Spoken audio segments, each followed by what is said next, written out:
Greetings viewers, if you clicked on the video link, you're here to listen to me talk about tourniquets. So things have changed over the years as far as using tourniquets. I went to Hospital Corpsman A School back in early 2002, and when I was attending school there, we were basically taught that tourniquets were a last resort. Short of an amputation, if you put a tourniquet on somebody, basically they were going to lose the limb and there was no chance of saving them, and it was the most absolute last resort. Fast forward to 2003, 2004 deployments and treating battlefield casualties. We started using tourniquets mostly out of scavenged things that we could use to make them out of, because they were proven to be more effective in stopping bleeding quicker so that you could move on and get to the other patients that were needing help instead of taking all day trying to bandage something and hold pressure and it didn't work, so you got to put another bandage on and that didn't work, and then you end up using a tourniquet anyway. You just cut out the middleman so you can get to the other casualties and treat everybody a little bit quicker and get them moving through the pipeline, because in reality by the time the limb would have been at risk for being lost, they were already transported to a higher echelon of care. Fast forward to TCCC or Tactical Combat Casualty Care courses. Tourniquets then became the number one option rather than being last on the list. So they are definitely absolutely 100% life-saving. I've used many of them over the years on multiple different people, and so far to date nobody has lost a limb because of the tourniquet application, and the bleeding that was going on was able to be stopped quickly and effectively. So if you do not have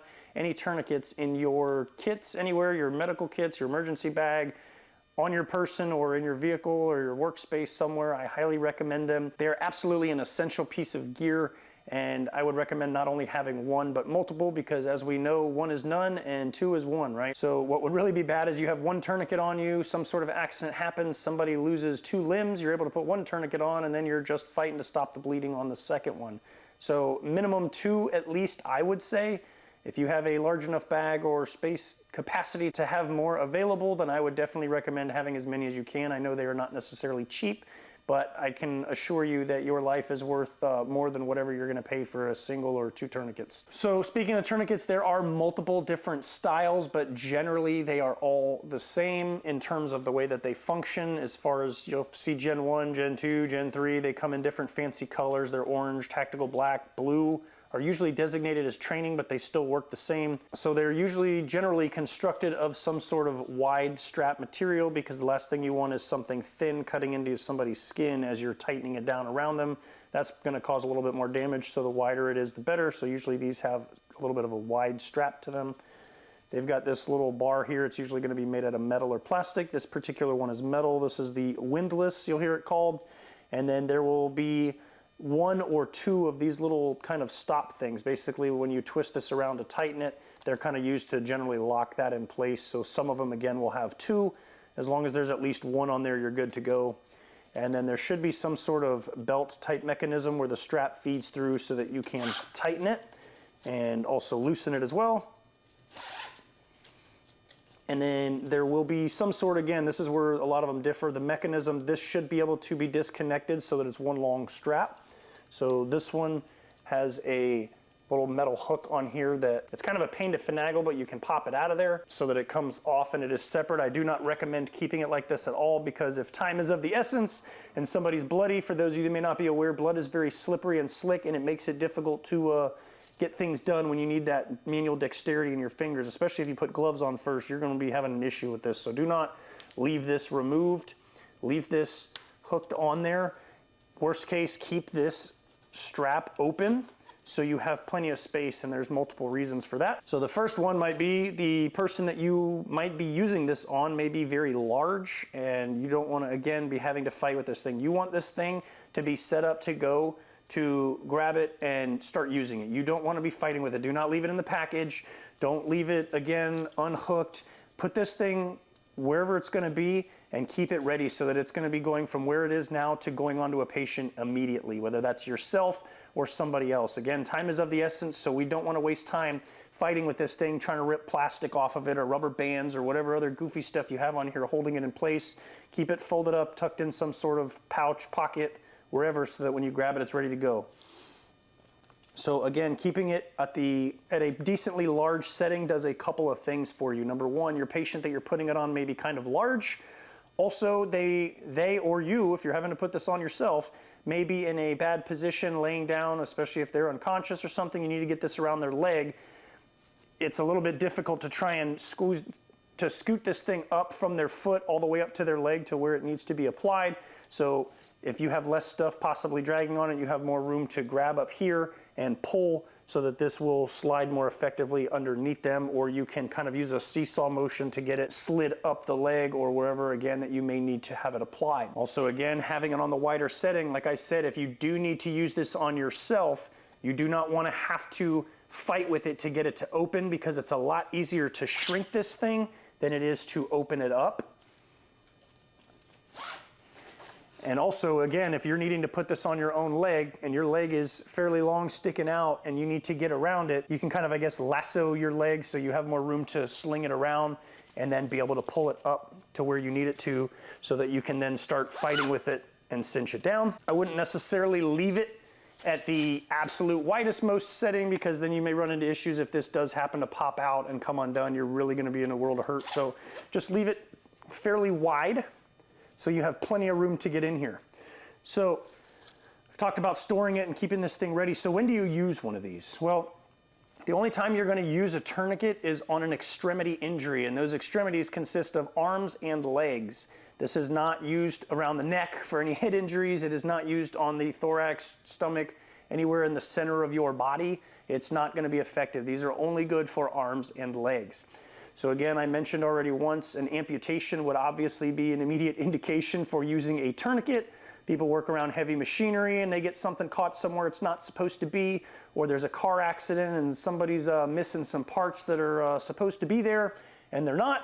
Again, for extremities, an arm, hand, leg, foot, any one of those parts, this is what you would use it for. Also some sort of traumatic injury to one of those areas, especially gunshot wounds. So when blood is pouring out of somebody from even just, again, so your arm is whole, but they've been shot in the forearm and bicep somewhere, and there is blood just gushing out, we don't, again, have time to sit there and put bandages and hold pressure and elevate, and it's not working, put more, and then go to a tourniquet.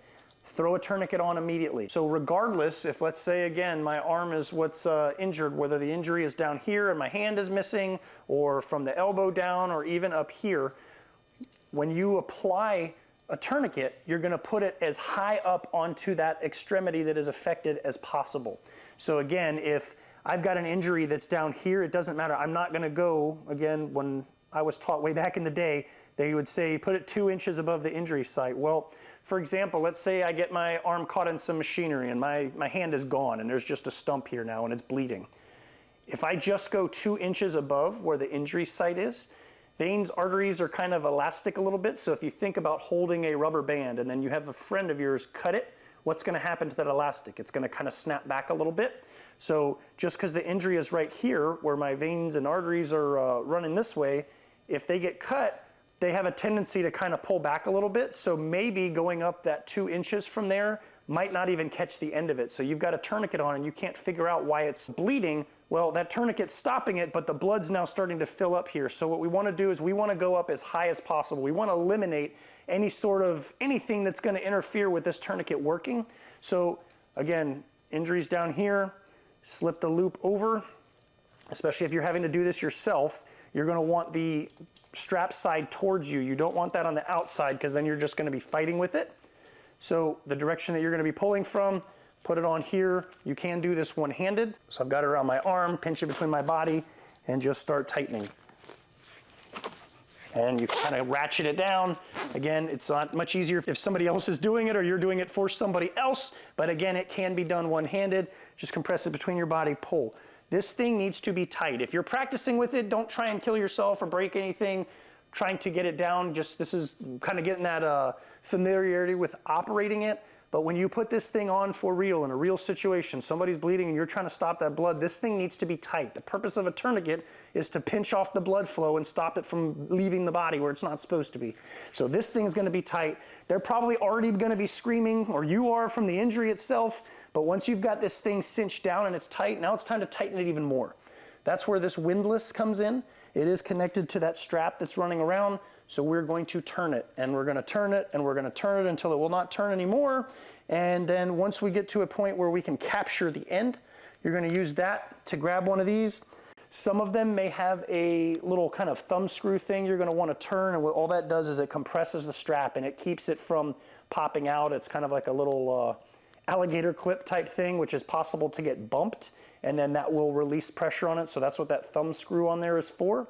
It's to tighten that down and make sure it does not back off, because we want this thing tight. So now that doesn't mean that we just let this finish going. You're still going to want to put some sort of bandage or pressure on there to stop whatever blood that's there from coming out, so you give it a chance to start clotting, and then getting this person transported to a higher echelon of emergency care. So they are very simple to operate, and as simple as they are and as important and useful, it's a very, again, good piece of equipment to have in your gear and have multiple of. I'm gonna take this off because it's getting a little tight. So again, this will work the same on any extremity. Typically after one of these is used on somebody, we're gonna just throw it away because it will most likely be contaminated with blood, and I don't think these are machine washable, and I probably wouldn't want to use it again afterwards, but if you really want to save them, you can.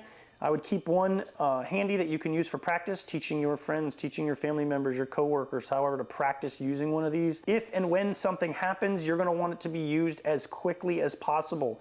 When somebody's missing a limb and everybody's standing around in a circle trying to figure out how to operate one of these things, that's not the time to figure all that stuff out. The time to learn is now, which is why I'm making this video, trying to get that information out to you, trying to tell you to have some of these handy. At least one or two minimum. More than that is always better. I would rather have more of these available than I need than not have enough. So again, very easy, very simple to use, easy to set up. Take the plastic off, do not rubber band them, don't put crap around them. Put them in some sort of pouch pocket, ready to go, so when you pull it out, you can deploy it immediately, because time is of the essence. So hopefully you found this video useful, somewhat educational. If there's anything that you think that I missed or that you want any more information about, please feel free to speak up in the comments down below. I always try to answer any comments that I get, whether they're questions, concerns, constructive criticism, feedback is always welcome. So please let me know what you think, or again, if there's anything else that you want to see or want me to cover. And thanks for watching, and we'll catch you in the next video.